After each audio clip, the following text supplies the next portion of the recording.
Thank you so much. First of all, thank you all for everything. I want to begin by I haven't had a chance to speak to him yet, but I want to congratulate Donald Trump on his victory, a big victory in Florida.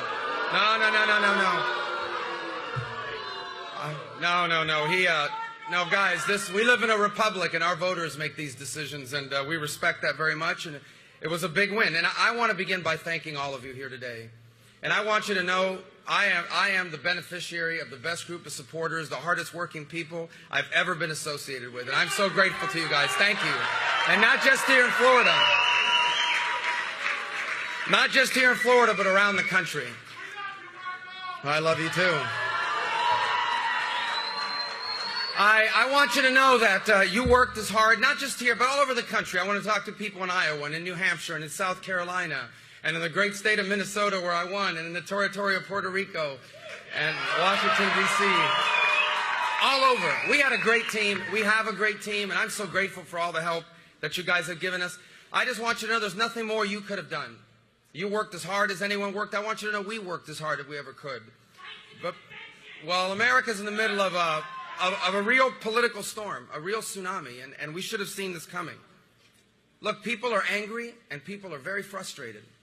It really began back in 2007, 2008, with this horrifying downturn. Don't worry, you won't get beat up at our event.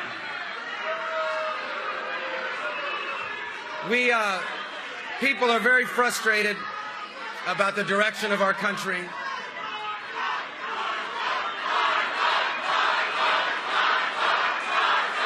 Thank you. Thank you. People are frustrated. In 2007 and 2008, there was a horrible downturn in our economy. And these changes to our economy that are happening are disrupting people's lives. And people are very upset about it. And they're told that, people are angry, they're frustrated, they're being left behind by this economy. And then they're told, look, if you're against illegal immigration, that makes you a bigot. And if you see jobs and businesses leaving to other countries, you have no right to be frustrated. They see America involved in the world and Americans spending money and losing their lives, and they see that there's very little gratitude for all the sacrifice America makes. And quite frankly, there's millions of people in this country that are tired of being looked down upon, tired of being told by these self-proclaimed elitists that they don't know what they're talking about and they need to instead listen to the so-called smart people. And I know all these issues firsthand.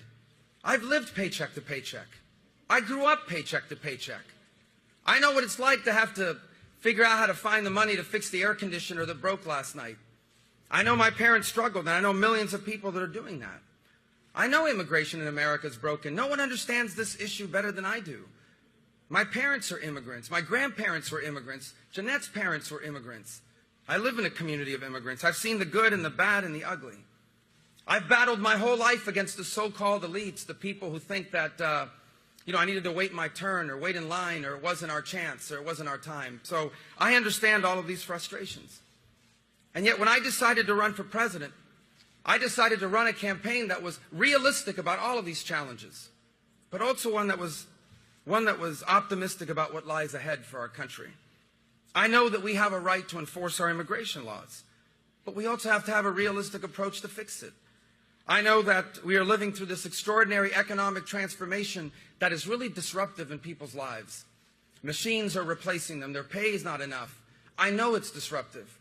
But I also know this new economy has incredible opportunity.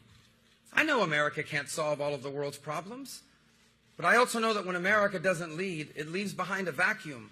And that vacuum leads to chaos. And most of all, I know firsthand that ours is a special nation. Because where you come from here doesn't decide where you get to go. That's how a 44-year-old son of a bartender and a maid, that's how I decide that, in fact, I too can run for President of the United States of America. So, from a political standpoint, the easiest thing to have done in this campaign is to jump on all those anxieties I just talked about, to make people angrier, make people more frustrated. But I chose a different route, and I'm proud of that.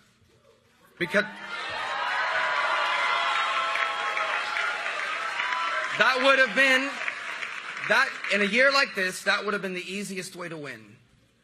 But that is not what's best for America.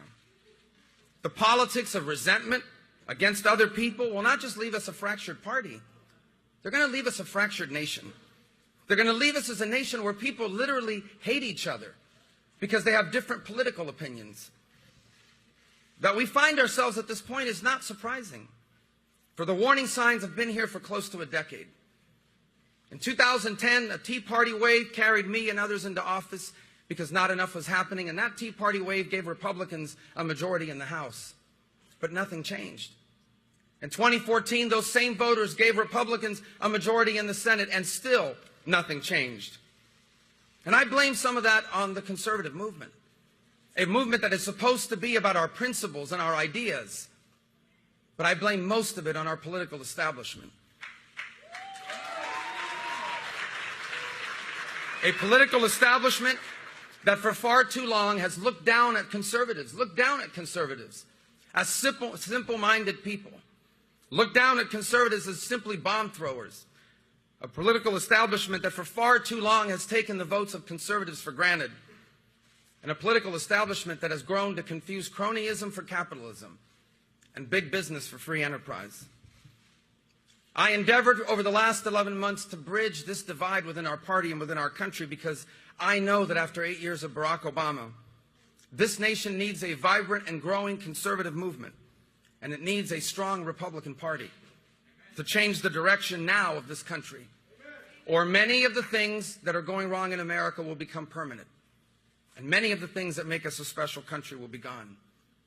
America needs a vibrant conservative movement, but one that's built on principles and on ideas, not on fear, not on anger, not on preying on people's frustrations. A conservative movement that believes in the principles of our Constitution, that protects our rights and limits the power of government. A conservative movement committed to the cause of free enterprise, the only economic model where everyone can climb without anyone falling. A conservative movement that believes in a strong national defense, and a conservative movement that believes in the strong Judeo-Christian values that are the formation of our nation.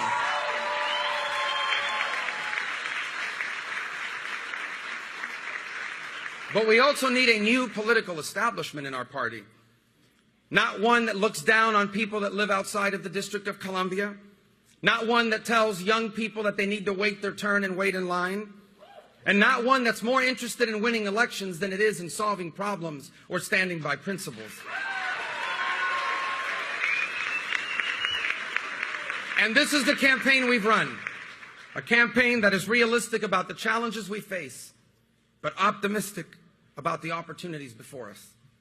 A campaign that recognizes the difficulties we face, but also one that believes that we truly are on the verge of a new American century. And a campaign to be president, a campaign to be a president that would love all of the American people, even the ones that don't love you back.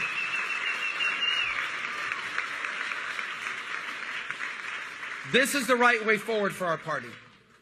This is the right way forward for our country. But after tonight, it is clear that while we are on the right side, this year, we will not be on the winning side. I take great comfort in the ancient words which teaches us that in their hearts humans plan their course, but the Lord establishes their steps. And so yet, while this may not have been the year for a hopeful and optimistic message about our future, I still remain hopeful and optimistic about America.